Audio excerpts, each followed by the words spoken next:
मला असं वाटतं की कीर्तीकर साहेबांची वक्तव्य जर बघितली तर कुठेतरी देशप्रेमापेक्षा पुत्रप्रेम हे वरचढ झालेलं दिसतं आणि पुत्रप्रेमामुळे त्यांनी अशा प्रकारचे काहीतरी वक्तव्य केलेली आहेत ही दिसून येतात. त्यांनी जी काही वक्तव्य केली त्याला माझं उत्तर असंच असेल की कर नाही त्याला डर कशाला, ज्यांनी काही केलंच नाही त्याला घाबरायची आवश्यकता नाही ना. Force one multi services private limited नावाची जी कंपनी आहे त्या कंपनीमध्ये एप्रिल 2019 मध्ये अमोल कीर्तीकर यांना 75,000 रुपये पगारावर नियुक्त केलं. पगार दिलाच नाही. एप्रिल 2020 मध्ये 75,000चा पगार हा 3 लाख रुपये करण्यात आला, तोही दिला नाही.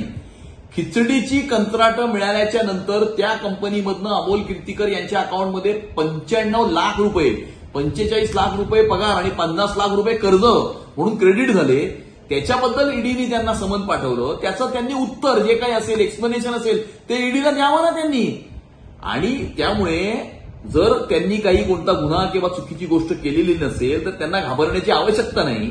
त्यांना जर असं वाटत असेल की ईडी चुकीची कारवाई करते, या देशामध्ये कानून व्यवस्था आहे, न्याय व्यवस्था आहे, कोर्ट आहेत आणि त्यामुळे मला असं वाटतं की कीर्तीकर साहेब उगाच पुत्रप्रेमामध्ये पुत्राच्या मोहामध्ये येऊन अशा प्रकारची काहीतरी मिसलिडिंग स्टेटमेंट्स करतायत. माझी त्यांना ही विनंती राहील की संभ्रमावस्था तयार करणारी अशा प्रकारची कोणतीही स्टेटमेंट्स त्यांनी करू नयेत.